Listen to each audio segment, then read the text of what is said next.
పిల్లలు కావాలనే మీ కలను నెరవేర్చుకోండి. సంప్రదించండి హెగ్డే ఫెర్టిలిటీ, హైదరాబాద్, తెలంగాణ. అందరికీ నమస్కారం. నేను Swaroopa Potlapalli. Welcome to trending topic.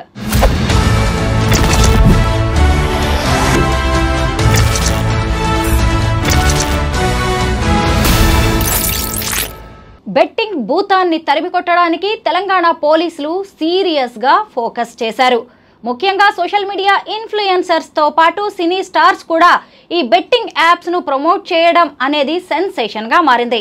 ఈ బెట్టింగ్ యాప్స్ ను ప్రమోట్ చేస్తున్న వారిలో రాణా, అలాగే విజయ్ దేవరకొండ, ప్రకాష్ రాజ్, నిధి అగర్వాల్, మంచు లక్ష్మి, అనన్య నాగిళ్ల వంటి వారు కూడా ఉన్నారు. వీరందరి పేర్లు ఇప్పుడు ఈ బెట్టింగ్ యాప్స్ కేసుల్లో వినిపిస్తుండడంతో పోలీసులు అటు జనం అందరూ ఆసక్తిగా ఎదురు చూస్తున్నారు. మరోవైపు చూసినప్పుడు అసలు ఈ బెట్టింగ్ యాప్స్ కారణంగా ఆత్మహత్యలు చేసుకున్న వారి వివరాలను కూడా పోలీసులు సేకరిస్తున్నారు. ఇప్పుడు తెలంగాణ వ్యాప్తంగా 15 కేసులు నమోదైనట్టుగా తెలుస్తోంది. ప్రస్తుతం నాతో పాటు సోషల్ యాక్టివిస్ట్ కృష్ణకుమారి గారు ఉన్నారు. ఆవిడతో మాట్లాడి అనేక విషయాలు తెలుసుకుందాం. మేడం నమస్తే. చూడండి, సినీ స్టార్స్ పేర్లు కూడా ఈ బెట్టింగ్ యాప్స్ ప్రమోషన్స్ కేసుల్లోకి వచ్చేసాయంటే దీని తీవ్రత ఎలా ఉందో అర్థం చేసుకోవాలి. ఇప్పుడు కొంతమంది సినీ స్టార్స్కి సంబంధించిన పిఆర్ టీం చెప్తోంది, అంటే రాణా కావచ్చు, లేదంటే విజయ్ దేవరకొండ, ఇంకొక వైపు చూసినప్పుడు డైరెక్ట్గా ప్రకాష్ రాజే వచ్చి సారీ చెప్పడం లాంటివి కనిపిస్తున్నాయి మనకి. వీళ్ళకి అవసరమా బెట్టింగ్ యాప్స్ను ప్రమోట్ చేయడం అనేది? అంటే వాళ్ళ దృష్టిలో అవసరమే. ఎందుకంటే వాళ్ళకి 2 ప్రయోజనాలు. ఒకటి, ప్రమోట్ చేసినందుకు డబ్బులు వస్తాయి, దీనివల్ల వీళ్ళు కొంచెం పాపులర్ అవుతారు. ఇప్పుడు ఒక సినిమాలోనే కనిపించాలి వీళ్ళు అంటే, సినిమా రిలీజ్ అయినప్పుడు సినిమా చూస్తానికి వెళ్తేనే మనకు వాళ్ళు కనిపిస్తారు. అదే ఈ సోషల్ మీడియాలో రెగ్యులర్గా యాడ్స్ ఈ రూపంలో కనిపించారనుకోండి, అప్పుడేమనిపిస్తుంది, ఎక్కువ మందికి రీచ్ అవుతాం అనుకుంటారు కదా.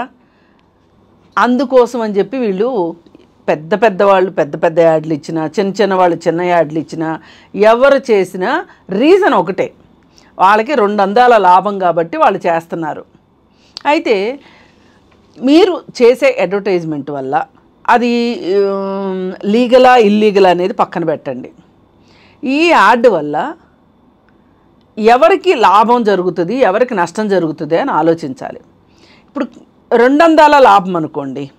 ఇప్పుడు నేను బిస్లరీ వాటర్కి అడ్వర్టైజ్మెంట్ ఇస్తే దీనివల్ల కొంచెం ఖరీదు ఎక్కువ ఉండొచ్చు, కానీ బిస్లరీ వాటర్ వల్ల నష్టం లేదు. కస్టమర్కి చేరుతుంది, కంపెనీ వాడికి డబ్బులు వస్తున్నాయి. మధ్యలో నేను బిస్లరీ యాడ్ని ప్రమోట్ చేసినందుకు నాకు డబ్బులు వచ్చినాయి. దీనివల్ల అసలు ఇది పెద్ద పంచాయతీ లేదు దీనిలో. కానీ కొన్ని పిచ్చి పంచాయతీలు ఎట్లా తయారైనాయి అంటే, మోసకారమైన పంచాయతీలు. కేవలం ఈ అడ్వర్టైజ్మెంట్ చేసిన వాళ్ళకి, ఆ కంపెనీ వాళ్ళకే లాభం తప్పితే అసలు కస్టమర్ ఎవరైతే ఉంటారో వాళ్ళకి నష్టం జరుగుతుంది. నష్టం ఒకటే కాదు, డబ్బులు పోతున్నాయి, మనోవేదన మిగులుతుంది, వాళ్ళు చచ్చిపోతున్నారు.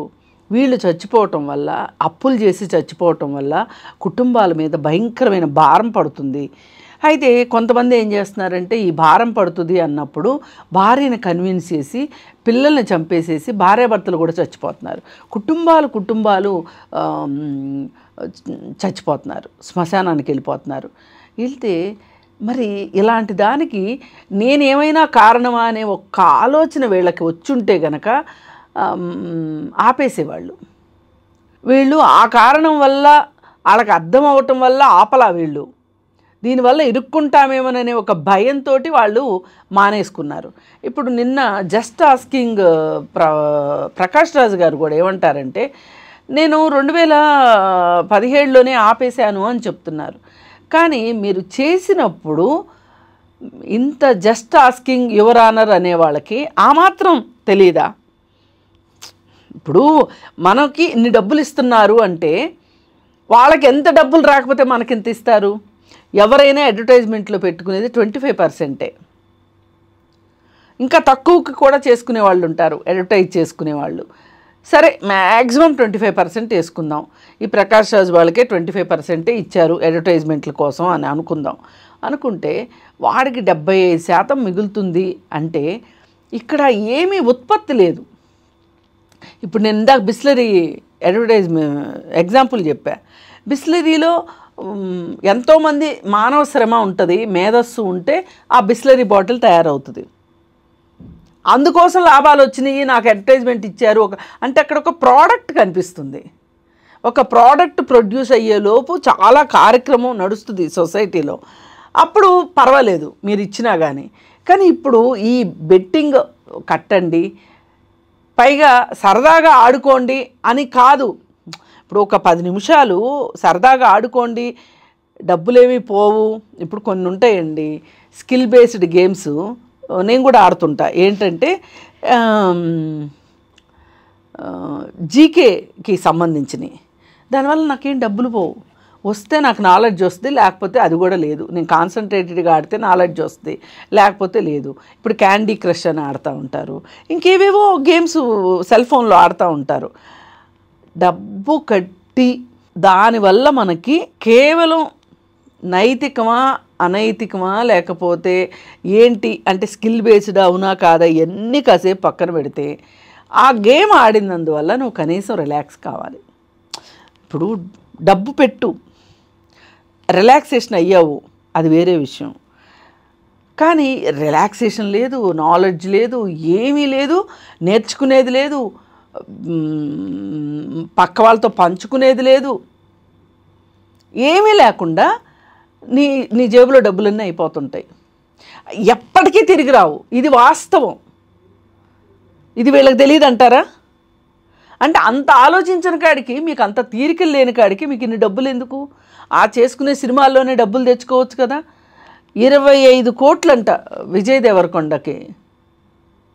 ఒక సినిమా చేస్తే రావు అని డబ్బులు, మరి అందుకే చేస్తున్నారు వీళ్ళు. ఈ బెట్టింగ్ యాప్స్ను ప్రమోట్ చేస్తే 25 కోట్లు. చూడండి మేడం, నిజంగా ఈ సినీ సెలబ్రిటీస్ ఏం చెప్పినా ఏది చేసినా జనం గుడ్డిగా ఫాలో అయిపోతూ ఉంటారు. మరి వీళ్ళకి కనీస సామాజిక బాధ్యత ఉండాలి కదా. అంటే వాళ్ళకి జేబులు నిండడం తప్ప, వాళ్ళకి ఫేమ్ రావడం తప్ప, వాళ్ళ అకౌంట్లు ఫుల్గా ఉండడం తప్ప జనం దీనివల్ల వారికి వచ్చేది ఏంటి, వాళ్ళు ఎలా నష్టపోతారా లాభపోతారా కనీసం ఆలోచించరా ఈ సినీ స్టార్స్? అదే ఆ మాత్రం ఆలోచన జ్ఞానమే ఉంటే వీళ్ళెందుకు ఆడమని చెప్తారు? అసలు అంత వాళ్ళకి కావాల్సింది 2 ప్రపంచం ఎట్టుపోయినా సరే వాళ్ళకి టిక్కెట్లు. ఇప్పుడు ఈ బెట్టింగ్ యాప్ల వల్ల వాళ్ళకి వచ్చే డబ్బులు వాళ్ళకి రావాలి, వాళ్ళకి వచ్చే పాపులారిటీ వాళ్ళకి కావాలి. ఇప్పుడు ఒక సినిమా వచ్చేలోపు ఇంట్లో మనం టీవీ చూస్తుంటే మహేష్ బాబు 7-10 సార్లు వచ్చిందనుకోండి, ఆ సినిమా వేరే వాళ్ళదే, వేరే హీరోదే సినిమా, కానీ మహేష్ బాబు 10 సార్లు కనిపించాడు స్క్రీన్ మీద అంటే మహేష్ బాబుకి ఎంత పాపులారిటీ వస్తుంది? అటు అడ్వర్టైజ్మెంట్ ఇస్తే డబ్బులు వస్తున్నాయి, ఇటు పాపులారిటీ వస్తుంది. ఈ యాడ్లన్నీ చూసేది వాళ్ళు చేసే అన్ని చిన్న స్టూల్ బెంచ్ కూడా దోకరు ఈ హీరోలు. వీళ్ళు మట్టుకు ఆకాశంలో ఎగిరి డైవ్ చేసి అది చేసి ఇది చేసి ఒక కోక్ బాటిల్ పట్టుకొస్తారు, పెప్సీ బాటిల్ పట్టుకొస్తారు. అది చూసి నిజమే అనుకుంటారు. చిన్న పిల్లలు కూడా ఇన్ఫ్లుయెన్స్ అవుతారు. చిన్న పిల్లలే ఇన్ఫ్లుయెన్స్ అయ్యేది. అందుకే మహేష్ బాబుకి చిన్న పిల్లలు ఫ్యాన్స్ ఎక్కువ ఉంటారు. క్రికెటర్స్ కూడా అంతే, ముందు వెనక ఆలోచించేదే లేదు, ఏది పడితే అది ప్రమోట్ చేయడం. అసలు మీకు నిజానికి క్రికెట్ ఆడినందుకు ఎండార్స్మెంట్ లేకపోయినా కానీ, మిమ్మల్ని ఐపీఎల్ వాళ్ళు కొన్నందుకు కానీ, లేకపోతే మామూలు ఆటలు ఆడినప్పుడు మీకు వచ్చే డబ్బులు కానీ చాలా డబ్బులే వస్తాయి. మీకు ఇంకా తృప్తి లేదు, అడ్వర్టైజ్మెంట్లు ఇస్తారు. అసలు ఈ అడ్వర్టైజ్మెంటు ప్రాక్టికల్గా జరిగే విషయమా జరగని విషయమా అనేది మీకు తెలుస్తుంది. ఎందుకు ఇస్తున్నారు? ఈ సబ్బు వాడండి, ఈ పౌడర్ వాడండి, ఈ పర్ఫ్యూమ్ వాడండి. ఒక పర్ఫ్యూమ్ వాడితేనంట ఆడపిల్లలు వచ్చేస్తారంట. అంటే ఆడవాళ్ళు అంత చీప్గా కనిపిస్తున్నారా మీకు? ఏం దౌర్భాగ్యం నాకు అర్థం కావట్లేదు. అంటే ఒక మగాడు వెనకమాల 5-6 ఆడవాళ్ళు పడటం కరెక్ట్ అని మీరు చెప్తున్నారా? ఏమి అసలు మీ యాడ్ ఏంటి? ఈ యాడ్ అనేది ఆలోచించాలి కదా. మరి ఇవాళ తీగ లాగారు, డొంక కదిలింది. కదిలిన డొంకని మీరు చట్ట ప్రకారమే, నేనేమి ఎక్కువ తక్కువ అది చేసేయండి ఇది చేసేయండి, సజ్జనార్ గారు మీరు అసలు ఎన్కౌంటర్ స్పెషలిస్ట్ కదా, వీళ్ళందరినీ ఎన్కౌంటర్ చేయండి, మేమేమి అట్లాంటివి చెప్పం. చట్టం ప్రకారం పకడ్బందీ కేసులు పెట్టండి అని కోరుకుంటున్నాం. అయితే ఈలోపు కొంతమంది వచ్చేసేసి తెలివైన వాళ్ళు వచ్చేసేసి ఏం మాట్లాడుతున్నారంటే అవి లిస్టెడ్ కంపెనీలే కదా, ప్రొహిబిటెడ్ కంపెనీలు కాదు కదా, అడ్వర్టైజ్మెంట్ ఇస్తే తప్పేంటి అని మాట్లాడుతున్నారు. ఏదన్నా కానివ్వండి, అసలు వాటికి పర్మిషన్ ఉందా లేదా ఒక్క నిమిషం పక్కన పెడదాం. వాటి వల్ల దుష్పరిణామం ఏంటి, సొసైటీ మీద ఇంపాక్ట్ ఏంటి అనేది ఆలోచించాల్సిన అవసరం లేదా? నిజంగా వాళ్ళ దగ్గర నుంచి మనం అది ఆశిస్తే నేతి బీరకాయలు నెయ్యి కోసం వెతికినట్లే. అసలు ఆ మాత్రం వాళ్ళకి ఉంటే పిచ్చి పిచ్చి సినిమాలు ఎందుకు చేస్తారు, చిన్న చిన్న పిల్లలతో బూతులు ఎందుకు మాట్లాడిస్తారు? మొన్న వచ్చింది కదా సంక్రాంతికి వస్తున్నాం సినిమా, ఆ సినిమాలో బూతులు బుల్లిరాజు. అవును మేడం, మళ్ళీ ఎంత ప్రమోషనో, ఎంత ప్రమోషన్. మన ఇంట్లో పిల్లలు అలా మాట్లాడితే ఒప్పుకుంటామా? చెంపమే పెట్టి 2 పీకము. నిజంగా ఏదేమైనా యాప్లకి ప్రమోషన్, బెట్టింగ్ యాప్లకి ప్రమోషన్ ఇచ్చారా, లేదు రమ్మీ గేమ్కి ప్రమోషన్ ఇచ్చారా, అవి స్కిల్ బేస్డా అన్స్కిల్డా అవి అనేది అనవసరం. ఇక్కడ ఒక ఉత్పత్తి అనేది లేకుండా, ఒక ప్రోడక్ట్ జనరేట్ కాకోకుండా కేవలం మాటల మీదే ఇన్ని కోట్లు వాళ్ళు సంపాదిస్తున్నారు అంటే జనాల దగ్గర నుంచి ఎన్ని డబ్బులు కొల్లగొట్టబడుతున్నాయో ఆలోచించండి. కోట్లు రాబట్టారు, ఎంతో మంది ప్రాణాలు పోవడానికి కారణమయ్యారు. ఇప్పుడు చూస్తేనేమో వాళ్ళ పిఆర్ టీంలో వచ్చి ఒక ప్రెస్ నోట్ రిలీజ్ చేస్తారు, లేదంటే వాళ్ళు వచ్చేసి సారీ తప్పైపోయింది తెలియక చేసాము క్షమించండి అంటూ వీడియోస్ రిలీజ్ చేస్తారు. అవన్నీ కుదరదు. మాకు తెలియక చేసాము అన్నా నడవదు, అది స్కిల్ బేస్డ్ అన్నా నడవదు, ఏది నడవదు. ఒక్కటే ఏంటంటే ఈ ప్రభుత్వం గట్టిగా ఉంటే, నిలబడితే గనక ఈ ప్రభుత్వం చర్యలు తీసుకుంటే, పెద్దవాళ్ళైనా సరే చిన్నవాళ్ళైనా సరే ఎవరైనా సరే వాళ్ళపైన చర్యలు తీసుకుంటే తప్పితే ఇవాళ సొసైటీని మనము గట్టెక్కించలేము. అలాగే ఇంకొకటి ఏమన్నారంటే ఎవరైనా ఒక మనిషి వచ్చి మేము విజయ్ దేవరకొండ యాడ్ ఇస్తేనే ఆ యాడ్ చూసే మేము ఆడాము, నష్టపోయాము, అందుకని మేము ఆత్మహత్య చేసుకోవాలనుకుంటున్నామని కానీ, ఆత్మహత్య చేసుకున్నారు అని కుటుంబ సభ్యులు కానీ కంప్లైంట్ ఇచ్చారా అని చాలా తెలివైన వాదిస్తున్నారు. అయితే ఇప్పుడు సజ్జనార్ గారు పిలిపించారు, ఎవరెవరైతే కుటుంబాలు నష్టపోయినాయో వాళ్ళు కంప్లైంట్లు ఇవ్వండి అని. మరి ఇప్పుడు వాళ్ళు కంప్లైంట్ ఇస్తే వీళ్ళ మీద చర్యలు ఉన్నట్టేగా, వాళ్ళు చెప్పిన దాని ప్రకారమే. ఇప్పుడు ఏమైపోయిందంటే ఇది చెడు అని తెలిసి కూడా చెడుని వెనకేసుకొచ్చే వాళ్ళు కూడా ఎక్కువైపోయారు.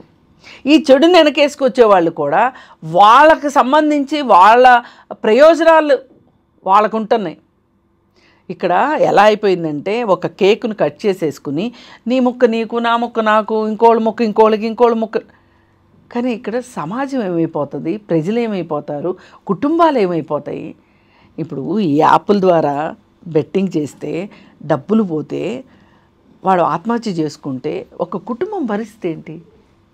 ఒక వ్యక్తి సడన్గా ఏ రోడ్ యాక్సిడెంటో ఏదన్నా జరిగితే అది వేరే విషయం, కావాలని ప్రాణాలు తీసుకునే పరిస్థితి వచ్చింది అంటే ఆ కుటుంబం పరిస్థితి ఏంటి చెప్పండి మేడం. ఇప్పటికైనా వీళ్ళు సామాజిక బాధ్యతగా ఈ యాప్ని మేము ప్రమోట్ చేసినందుకు ఇన్ని కోట్లు తీసుకున్నాం, పోనీ మా వల్ల ఇంతమంది చనిపోయారు కదా వాళ్ళకి కాస్త నష్టపరిహారం చెల్లిస్తాం లాంటి ఆలోచన కూడా రాదు వీళ్ళకి కనీసం. లేదు, ఇప్పుడు చట్టం కనుక గట్టిగా యాక్ట్ చేస్తే వీళ్ళు తీసుకున్న డబ్బులన్నీ కక్కించవచ్చు. కన్జ్యూమర్ ప్రొటెక్షన్ యాక్ట్ కింద వీళ్ళ దగ్గర నుంచి కక్కించవచ్చు. అంటే అంత చిత్తశుద్ధి ప్రభుత్వానికి ఉందా, పోలీస్ డిపార్ట్మెంట్కి ఉందా, లేదు సైబర్ క్రైమ్ డిపార్ట్మెంట్కి ఉందా, లేదు అనుకుంటే వినియోగదారుల చట్టాన్ని ఎంతమందికి తెలుసు, చట్టం ప్రకారం మేము న్యాయం పొందొచ్చు అని అనుకుంటారా? ఇవన్నీ బేతాళ ప్రశ్నలు అయిపోయినాయి మన సమాజం ముందు. అందుకని ఈ బేతాళ ప్రశ్నల్ని ఎవరైతే ఈ చిక్కుముళ్ళు ఇప్పుతారో అని చెప్పి ఎదురు చూస్తున్నాం. ఇప్పుడు మనము ఈ సినిమా స్టార్స్తో పాటు బిగ్ బాస్ ఫేమ్స్ అలాగే ఈ యాంకర్స్ ఎవరైతే ఉన్నారో వాళ్ళు కూడా సోషల్ మీడియా ఇన్ఫ్లుయెన్సర్స్గా మారిపోయారు. వాళ్ళ గురించి కూడా మనం ఇప్పుడు మాట్లాడుకోవాల్సిందే. విష్ణు తేజ, అలా టేస్టీ తేజ, విష్ణుప్రియ, సుప్రీత, ఎవరు ఈ భయ్యా సన్నీ యాదవ్ లోకల్ బాయ్, ఇంకొక వైపు చూసినప్పుడు పరేషాన్ బాయ్స్, ఇలా చెప్పుకుంటూ పోతే పెద్ద లిస్ట్. అసలు పోలీసులు వాళ్ళందరి మీద కేసులు బుక్ చేశారు, నోటీసులు ఇచ్చారు. ఇప్పుడు కొంతమంది స్విచ్ ఆఫ్ చేసుకున్నారు ఫోన్స్, ఇంకొంతమంది దుబాయ్ పారిపోయారు. వీళ్ళందరూ ఏంటి అంటే ఇక ఏది ఆదాయ మార్గం లేక సరైన ఇంకా డబ్బులు ఏదో వస్తున్నాయంటే అది చేసేయడమే. మొత్తం చిన్న చేపలు కానీ పెద్ద చేపలు కానీ 25 మంది తేలారు. ఈ 25 మందిలో కొంతమంది తప్పైపోయింది సారీ అంటున్నారు. సారీ నడవదు. ఇగ్నోరెన్స్ ఆఫ్ లాకి ఎక్కడ ఆస్కారం లేదు కాబట్టి అయ్యో నాకు తెలియదు అంటే తెలుసుకోవాల్సిన అవసరం ఉంది. నీకు తెలుసుకోలేదు అంటే అది నీ తప్పు. సరే ఇది అయిపోయింది. ఈ పెద్ద స్టార్స్ ఈ విధంగా కథలు చెప్పిస్తున్నారు వాళ్ళ పిఆర్ టీములతోటి. ఇంకా ఆయనేం ప్రకాష్ రాజ్ గారు ఎందుకైనా మంచిదని చెప్పి మీడియా ముందుకే వచ్చేసేసి చెప్పారు, ఎవరు కూడా బెట్టింగ్ యాప్స్ జోలికి వెళ్ళకండి, గేమ్స్ జోలికి వెళ్ళకండి, మీరు ఇబ్బందులు పడతారు, అది ఇది అని చెప్పి నిన్న నీతి వాక్యాలు పలికారు. ఈ నీతి వాక్యాలు అయ్యో 2017లో ఆయన ఆపేసినప్పుడే పలికుంటే బాగుండేది. సరే ఇప్పుడు ఈ రానాకి ఈ వీళ్ళకి ఏం మంచు లక్ష్మికి ఏం డబ్బులు తక్కువైనాయి నాకు అర్థం కావట్లేదు. అంటే ఏదైనా సరే మాకే కావాలి అనే తత్వమా, లేకపోతే అది చెయ్యకపోతే మన ఏదో చాతకాని వాళ్ళు అనుకుంటారనా? ఇది పెద్దవాళ్ళ స్టోరీ. ఇప్పుడు చిన్నవాళ్ళ గురించి చెప్పారు మీరు. అసలు ఈ బిగ్ బాస్ హౌస్కిన్ను ఇలాంటి దరిద్రమైన నేరాలకి చాలా అవినాభావ సంబంధం ఉంది. ఎందుకంటే ఈ బిగ్ బాస్లో ఉన్నవాళ్ళు బయటికి వచ్చిన తర్వాత మరీ ఒక 4-5 సీజన్ల దగ్గర నుంచి మొదలైంది. అది ఖచ్చితంగా ఎవరో ఒకళ్ళు ఏదో ఒక నేరంలో ఉంటున్నారు, ఏదో ఒకటి చేస్తున్నారు. పైగా బిగ్ బాస్ కి సెలెక్ట్ చేసే ప్రొసీజర్ కూడా కొంత అలాగే ఉంటుంది మేడం. ఏది పడితే అది చేసి ఫేమ్ అయిన వాళ్ళని ఇన్ఫ్లుయెన్స్. ఇన్ఫ్లుయెన్స్ చాలా ఇంపార్టెంట్, కానీ అది గుడ్ ఇన్ఫ్లుయెన్సా బ్యాడ్ ఇన్ఫ్లుయెన్సా? ఇప్పుడు ఇన్ఫ్లుయెన్స్ 2 రకాలు. ఈ 2 రకాల్లో గుడ్ ఇన్ఫ్లుయెన్సా బ్యాడ్ ఇన్ఫ్లుయెన్సా? వాళ్ళు ఏ విధంగా అంత ఇన్ఫ్లుయెన్స్ సంపాదించుకున్నారు? ఇప్పుడు నన్ను కూడా ఎవరైనా ఇన్ఫ్లుయెన్సర్ అంటే అనొచ్చు, కానీ నన్ను ఇన్ఫ్లుయెన్సర్ అనగానే నాకు ఒక 2 కొమ్ములు వచ్చేసి నేను ఏదైనా చేయొచ్చు అంటే అసలు నా ఆత్మ ఏమైపోవాలి? అంటే నా ఆత్మ ఏంటి? నేను సోషల్ కాజ్ కోసం ఫైట్ చేస్తా, ఉమెన్ అండ్ చిల్డ్రన్ ఇష్యూస్ గురించి ఫైట్ చేస్తా, నేను ఉమెన్ జేఏసీలో పనిచేస్తా, కానీ నేను టీవీలో మాట్లాడతాను కాబట్టి, యూట్యూబ్లు కావచ్చు, మెయిన్ స్ట్రీమ్ మీడియా కావచ్చు, మాట్లాడతాను కాబట్టి నాకు 2 కొమ్ములు వచ్చేసినాయి అని నేను ఏది పడితే అది చేస్తే నేను జేఏసీలో ఎట్లా పనిచేస్తా? జేఏసీలో నేను పనిచేస్తే నా పనికి విలువ ఉంటుందా? నాకు విలువ ఉంటుందా? పైగా ఇప్పుడు ఏ సబ్జెక్టు మీద అయినా మీరు మాట్లాడతారు, రేపు మీ మాటకి విలువ ఉంటుందా? ఇవన్నీ బాధ్యత మీది. అదే నేను అంటున్నా. నా మీద నాకు ఒక సిద్ధాంతం ఉంది, నాకు ఒక ఆత్మ ఉంది. నా ఆత్మని నేను సరి అయిన విధానంలో పనిచేయటం ద్వారానే నా ఆత్మని తృప్తిపరచుకోగలను. నాకు సంతోషం వేస్తుంది. నాకు డబ్బు రాకపోయినా కానీ ఒక మనిషికి ఒక విక్టిమ్కి ఒక చిన్న సపోర్టు, మానసికంగా ఒక తోడు, లేకపోతే నీకు మేము ఉన్నాము అనే ఒక ధైర్యం, లేదు నువ్వు ఇప్పుడు ఇలా చేస్తే కరెక్టు, ఆమెకి ఏం సపోర్ట్ అవసరం, ఆమెకి మాట సాయం కావాలా, లేకపోతే ధన సహాయం కావాలా, లేకపోతే లీగల్ హెల్ప్ కావాలా? ఇప్పుడు ధన సహాయం చేయడానికి మా దగ్గర అంత ఉండదు, కానీ ఎవరన్నా ఇప్పుడు ఒక సర్వైవర్ ఉంటుంది, సర్వైవర్ పిల్లలు చదువుకోవాలి, వాళ్ళకి ఫీజులు కట్టాలి, మరి సర్వైవర్ దగ్గర డబ్బులు లేవు, ఎవరితో మాట్లాడి ఫలానా వాళ్ళకి ఫీజులు కట్టండి, మాట్లాడతాం.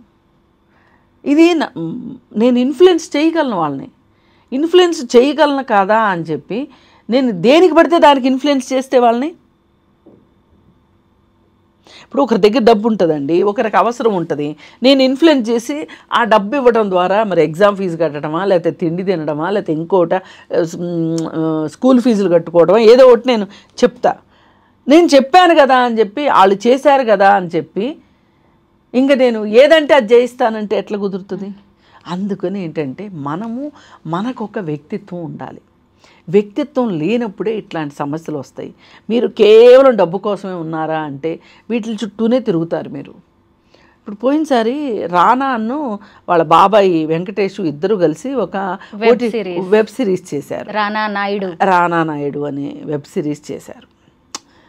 ఎంత భయంకరంగా ఉందంటే అంత భయంకరంగా ఉంది. నాకు అనిపించింది అసలు వీళ్ళు ఏం ఆశించి ఇది చేస్తున్నారు. ఇంత దరిద్రాన్ని ప్రజలకు చూపించాలనుకోవటం ఇది ఏమన్నా ఒక శాడిజమా లేకపోతే అవసరమా?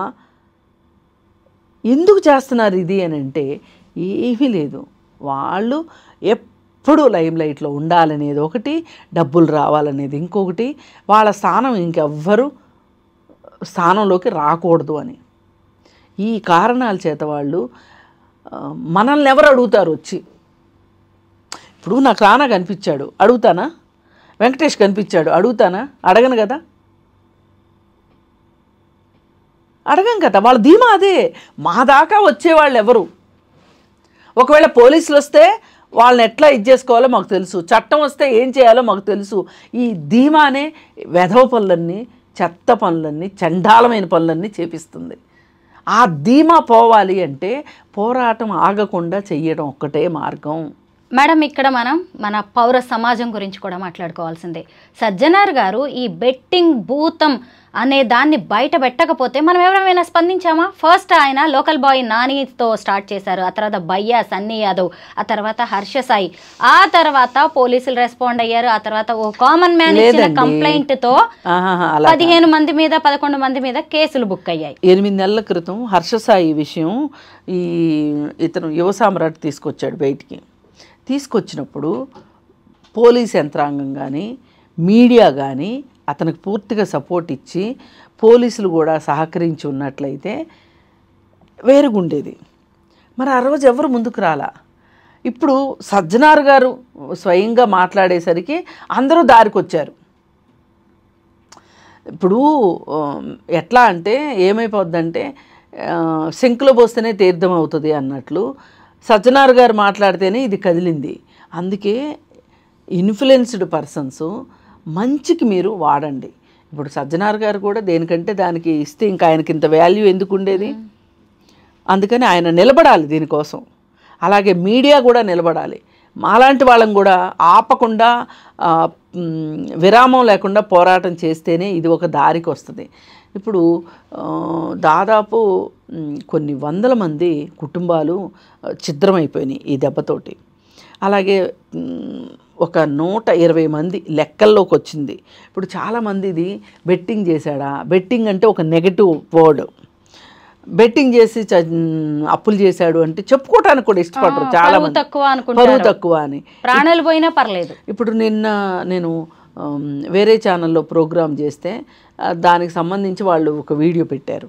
పెడితే దాని కింద ఒక ఆయన ఎవరో వచ్చేసి పాపం చెప్తున్నారు, మా అమ్మాయి 25 లక్షలు పోగొట్టుకుంది అని చెప్పాడు. అమ్మాయి ఇక్కడ అమ్మాయి లేదు అబ్బాయి లేదు, ఫోన్ ఉంది కదా.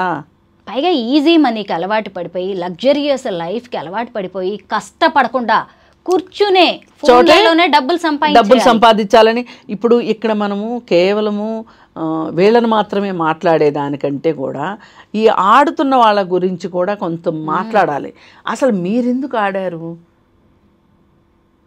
ఇప్పుడు ఒకడు యాప్ పెట్టాడు, ఇంకొకడు వచ్చి అడ్వర్టైజ్మెంట్ ఇచ్చాడు. ఇప్పుడు మీరు దానికి సహకరించకపోతే ఇంత దుర్మార్గం జరగదు కదా. అయితే ఇక్కడ ఒక మాట చెప్పుకోవాలి. వీళ్ళు కష్టాల నుంచి బయటికి రావాలనే ఉద్దేశంతోనో లేకపోతే గ్రీడ్తోనో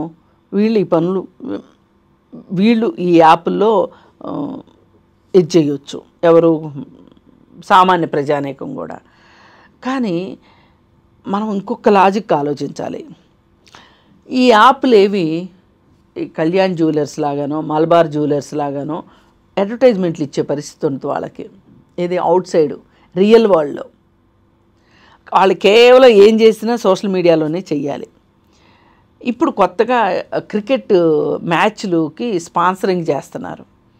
ఇవన్నీ కూడా ఆగిపోవాలి. బీసీసీఐ కూడా ఆలోచించాలి. ఆలోచించి వాడు యాడ్ ఇస్తానంటే మీరు యాడ్ తీసుకోకూడదు. ఇప్పుడు ఆ గైడ్లైన్స్ కూడా రావాలి. అయితే వీళ్ళు ఈ సినీ సెలబ్రిటీసు వీళ్ళందరూ వచ్చేసేసి ఈ ఆట గురించి ప్రచారం చేస్తేనే సామాన్య మానవుడికి తెలిసేది. అంటే వీళ్ళని ఎందుకు ఇన్ని డబ్బులు ఇచ్చి పెట్టుకున్నారు అంటే అవేమో బయట లీగల్గా ఓపెన్గా వచ్చే యాప్లు కాదు కాబట్టి వీళ్ళ ద్వారా తెలుస్తున్నాయి. మనకు తెలుసు రానా ఏంటి ఏదో అడ్వర్టైజ్మెంట్ ఇచ్చాడు అని చూస్తామా లేదా? మనకు ఒక చూసాము అంటే మనం 4-5 సార్లు చూసామంటే మనకు ఒక లింక్ వచ్చేస్తుంది. లింక్ వచ్చాక ఊరుకుంటామా మనం? దాన్ని క్లిక్ చేస్తాము. క్లిక్ చేసాము అంటేనే క్లిక్ చేసినందుకే డబ్బులు పోయేవి కొన్ని ఉంటాయి. ఆటం మొదలెట్టిన తర్వాత మనకి ఎలా అనిపిస్తుంది అంటే ఇక్కడ పోగొట్టుకున్నాం కదా మళ్ళీ ఇక్కడే సంపాదించాలి అనే ఒక జిద్దు ఒకటి ఉంటుంది. ఇలా రకరకాల కారణాలు మానసిక బలహీనతలే కాదని నేను అనను. ఇప్పుడు ఈ బెట్టింగ్ యాప్లు యూజ్ చేసి డబ్బులు సంపాదిద్దాము అనుకునే వాళ్ళని కూడా నేనేమీ తక్కువ అంచనా వెయ్యట్లేదు. కాకపోతే ఇదంతా అటు తిరిగి ఇటు తిరిగి అసలోడికి డబ్బులు వెళ్తున్నాయి, బాగా అడ్వర్టైజ్మెంట్ ఇచ్చినోడికే వెళ్తున్నాయి. కామన్ మ్యాన్ సఫర్ అవుతున్నాడు. ఈ కామన్ మ్యాన్ సఫర్ అయినప్పుడు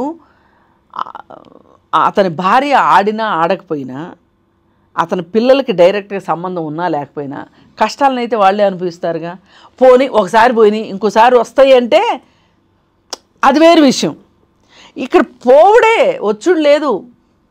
కుటుంబాలు ఏమైపోవాలి ఇది ఆలోచించాలని నేను కోరుకుంటున్నా. ప్రభుత్వం కూడా దీని మీద పూర్తి శ్రద్ధ పెట్టి కాన్సన్ట్రేషన్ తోటి చేస్తే ప్రపంచంలో అవ్వందేది ఉండదు. వీసీ సజ్జనార్ గారు మొదలుపెట్టిన ఈ యుద్ధం ఇక్కడితో ఆగేదే లేదు. ఇది చాలా దూరం వెళ్ళబోతోంది. దీని వెనక ఉన్న మాఫియాను కూడా పట్టుకునేందుకు పోలీసులు ప్రయత్నిస్తున్నారు. ప్రస్తుతం తీగలాగుతున్నారు, డొంక కదులుతోంది. దీని వెనక ఉన్న కోట్లాది రూపాయల మాఫియా అనేది త్వరలోనే బయటపడబోతోంది. Thank you so much madam. Thank you.